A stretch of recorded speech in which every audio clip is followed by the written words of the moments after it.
Hey guys, we're at the wildlife check station. We're talking about an animal. Yeah, it's launched.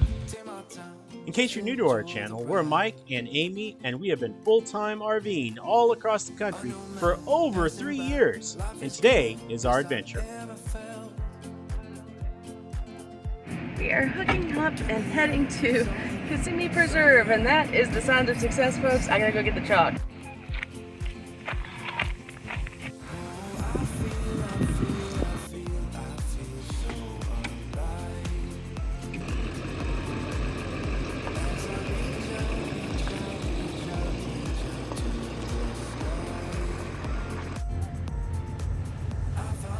Hey guys, we're at the wildlife check station, which is about 10 miles away from Monument Lake Campground. We're here dumping our tanks. Amy's filming me from over there in a sneaky, Creepy fashion. All right, guys, now that we've got the hashtag let her rip going, I had a question. Like, we've noticed since we're in both Galveston and all along the Gulf Coast here, that there's this kind of strange effect when you're driving down the road, that time just seems to move slower. I know in the islands, like in the Caribbean, they call it island time. You're on island time. I don't know what it's called along here. Is it the Gulf Coast time or the Gulf time? I don't know. Maybe somebody can tell me. But what I mean is, like, you'll drive and it'll only be 10 miles. And you're going 60 miles an hour, and the math is easy. It's 10 minutes. It'll take you 10 minutes to get from one spot to the other. And when you look at your watch, it is 10 minutes that's passed, but it feels like an hour. All right, guys, let's get on the road, because we know that with that Gulf Coast time, it's gonna take a while. Let's get into it. Are you ready for this? I ain't ready for this. Are you ready for this? Ready or not, I'm pretty sure travel day has come around once again. That's right. This one's a little bit of a longer travel day for us. I mean, it's nice. Like I hem and haw, right? It's nice to not have full hookups, because then you're ready to hit the road really quickly. However, you have to end up at the dump station, which can take longer. So I'm not really sure it's quicker. I don't know. I was just telling them that I was trying to figure it out. So I know that there's a thing called island time, Oh. right? I think maybe I'm the first one to coin this term, but I think there's such a thing as Gulf Coast time. Down in Galveston and pretty much every one of these state parks we've been at on the Gulf Coast, when you try to drive anywhere, it's like, it feels like 3 to 4 times as long as it actually is. Yeah. Well, it's because it is. You put it into Google and it says 50 minutes, and then you start driving it, and 10 minutes in it still says 50 minutes, and then 20 minutes in it still says 50 minutes. So but then somehow you arrive when it told you originally what time it was going to arrive at. So are we sure about that?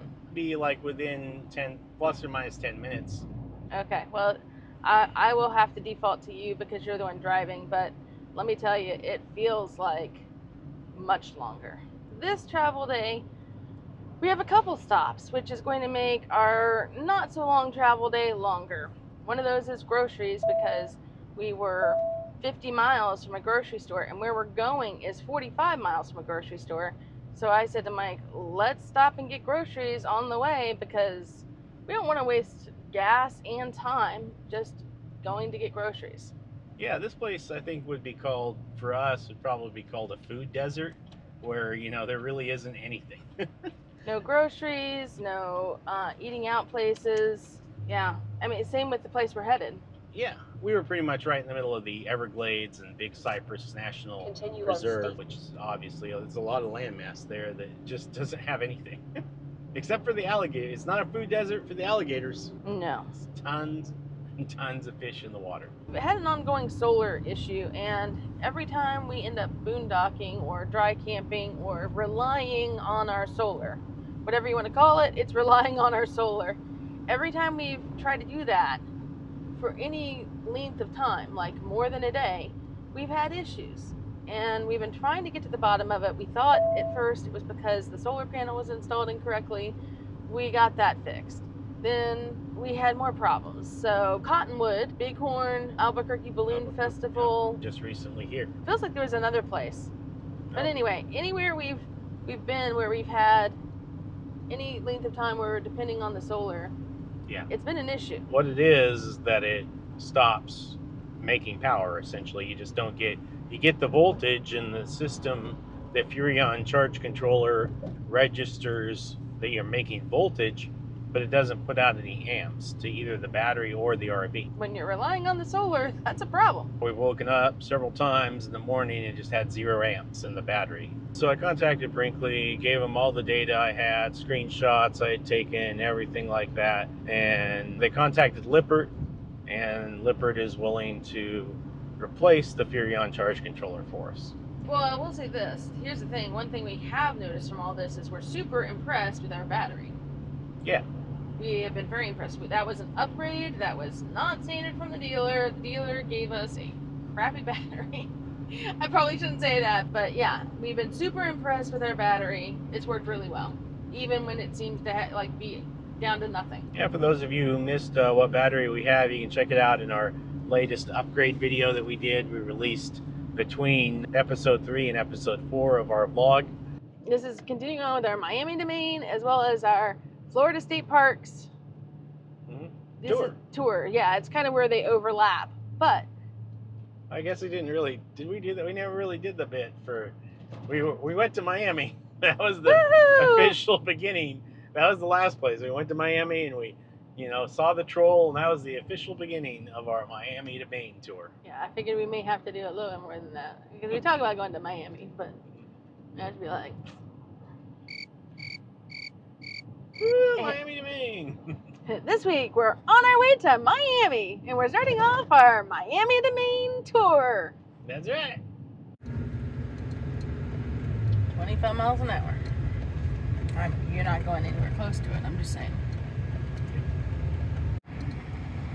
Park office to the left. That's good. Did we say food desert? We meant desert. Everything desert. Yeah, that's definitely gonna touch. Come look into these bushes and then try turning it.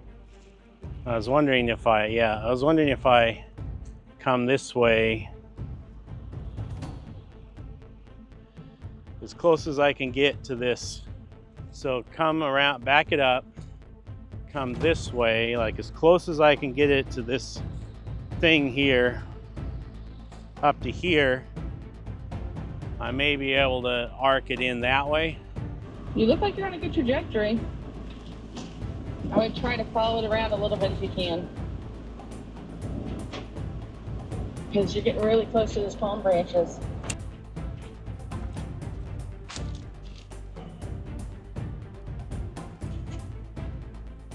I'll see what I can do to get farther away from it.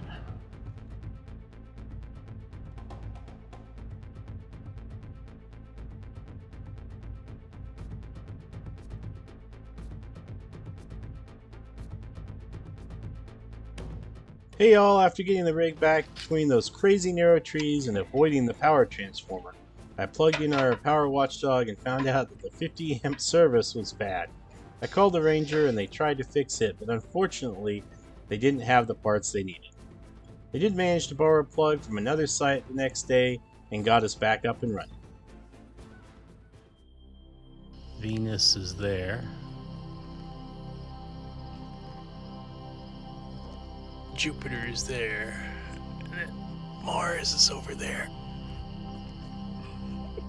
Saturn and the moon are on the horizon somewhere over there. All right, let's do this. Go.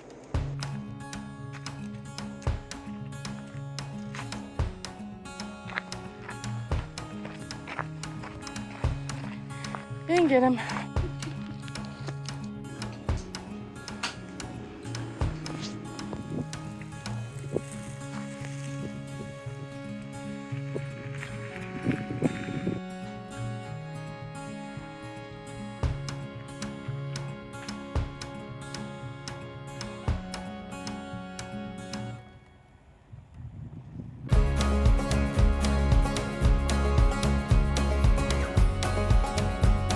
to tell the folks at home what happened just then? We were filming a gator. Very intently, because he was being very stealthy. And then you hear a splash from behind you when you know there's a body of water behind you as well. We both turned. Yeah, we both like. It's also multiple different varieties of poisonous snakes here. Adventure! What you fixing there? Fixing the height of your handlebars. Yeah. Well, I kept feeling like there was a lot of stress being put on my wrists on that last ride, and I think it was because my handles had fallen all the way down. Woo, we got a new lifer, baby. We got a swallow-tailed kite. Oh, where did you see that? Right up there. Where they go? They're up there. Right above us. Right there. Oh, there they are now. Over there. Good. What's catch. that over there? Look. Something moving in the bushes over there. Can you see it?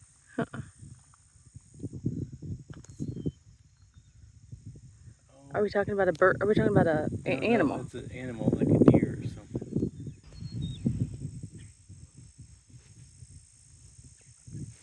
Yeah, I think it's a deer. Yeah, it's deer.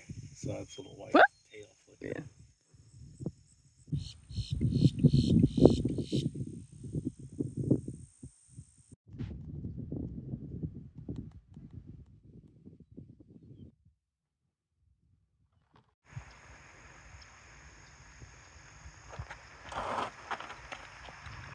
Nine, 8, 7, 6, 5, 4, 3, 2, 1. Engine ignition and liftoff of the Falcon 9 rocket on the Starlink 12-20 mission.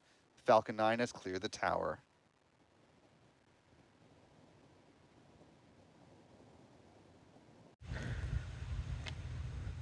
Yeah, it's launched.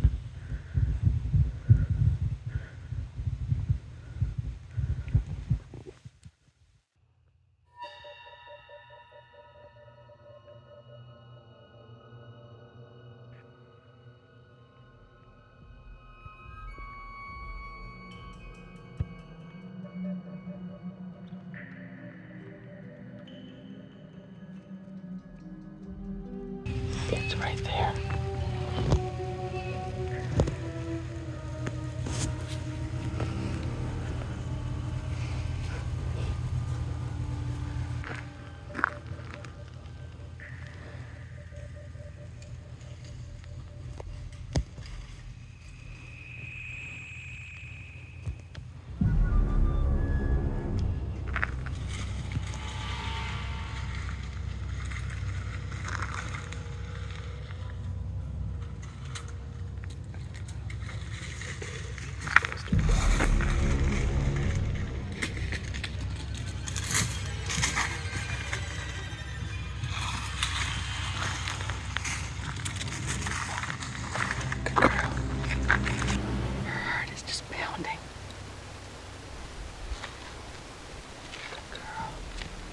We kind of had our own Blair Witch Project moment here. Yeah. We heard something moving in the bushes and we turned the red light on after watching the rocket launch. And you know what? 4 sets of glowing eyes start looking at us from the bushes. It's a little bit daunting. Yeah. So I dared turn the white light on. And Thankfully, it was just some deer. yeah, it was 4 or 5 deer actually that got really close to us. Really close, like 10 feet away from us, with Kayla. Mm-hmm. So we all had a bit of excitement for tonight. Well, so we've seen a rocket, we've seen some deer, you know, had a couple jump scares. Got some adrenaline pumping. Yeah. I'm gonna go back and try to relax.